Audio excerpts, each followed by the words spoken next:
So if the chat window is available to use, you should not be using it unless instructed by a teacher. Okay?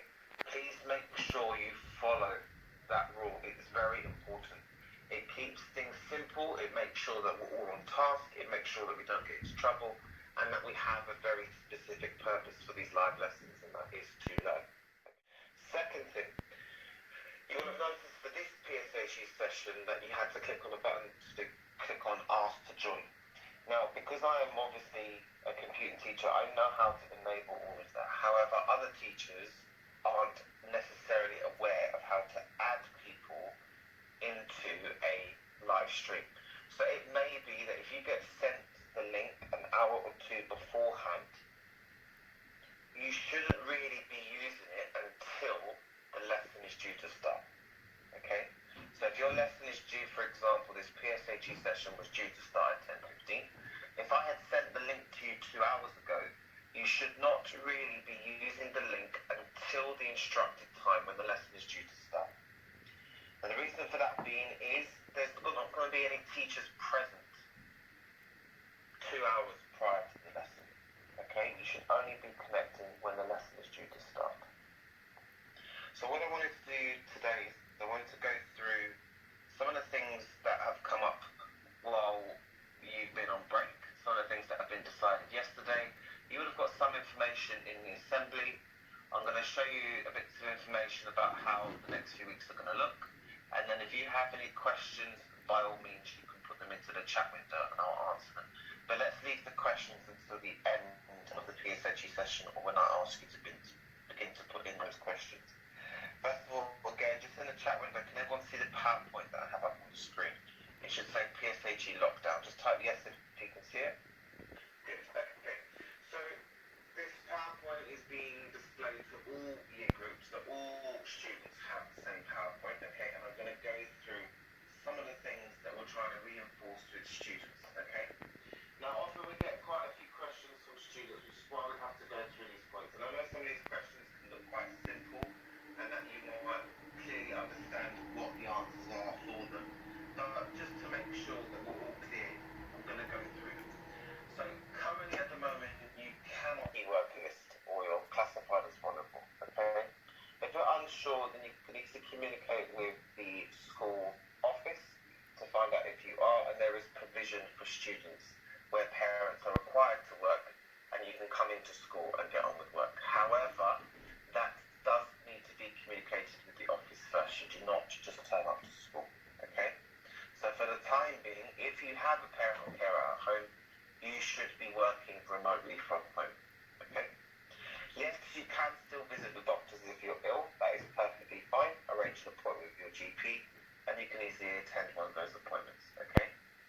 I can go shopping for essentials. Yes, you can, but what the government are encouraging is that you keep the amount of people going to the shop to a minimum. Now, not everyone obviously has both parents and carers at home. Some might be working, you might live in a single parent household. If that's the case, then obviously if there's a parent that can stay at home, then ideally you can stay at home as well. The idea is that there should be minimal movement out of your home unless it is completely essential. Yes, you can go for a walk. Outdoor exercise is permitted, so by all means do go for a walk. You should not be meeting a significant number of people outside. I think the limit is one person. Okay, but wherever possible, try to minimize contact with the people. You can use public transport, but again, remember, you should be using it only for essential reasons. So if you need to use it to get to the shops, by all means do so. If you need to use it to get to the GP, again, by all means do so. But if you're using it to go to a friend's house, then obviously, no, that's not permitted. Okay? You can go shopping with friends for fun. Again, no, you can't. You do know and should be aware that majority of shops are closed, so the only shops that should really be open are essential ones. So again, we're minimising where you can go to the shop. Okay? You can spend time with family who don't live with you. Unfortunately, no, you can't. We are trying to, and the government are trying to minimise the amount of contact that you have with other people. As has been explained to you before, majority of you could have COVID in the future, and majority of you may not display any symptoms whatsoever. So you may have COVID and not know about it at all. Now, if you then go and spend time with family who don't live with you, you're potentially passing that on to them. So the whole idea of this lockdown is that you are trying to minimize contact wherever possible, and it should only be essential. Your parents or carers should be more informed about it, okay? And if in doubt, you should follow their guidance, and they should be following the guidance of the government, okay? I'll come back to any questions later. So most of you, or you should have all received this timetable. Again, can you just put in the chat window if you've received this? You should have got it in an email. If you haven't got it, then do please check your email, okay? This is the timetable that you're going to be following over the course of the lockdown. So you are not following the timetable that you normally have in school, okay? Now this may or may not reflect or look similar to your current timetable. I don't believe it is. So what you're doing is you're following this timetable. So what I'm going to do, I'm just going to zoom in on Wednesday, because that's Wednesday, okay?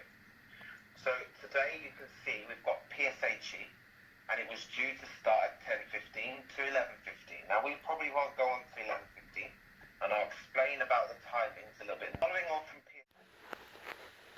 And number 4, 5 times 2 is equal to 2 times 5.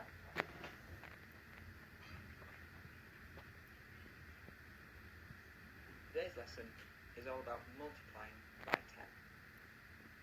Here's 110 shown with base 10 equipment of 110. So 4 times 110, that's equal to 4. And we know that 110 piece is usually wrapped with the number 10. Therefore, 4 times 10.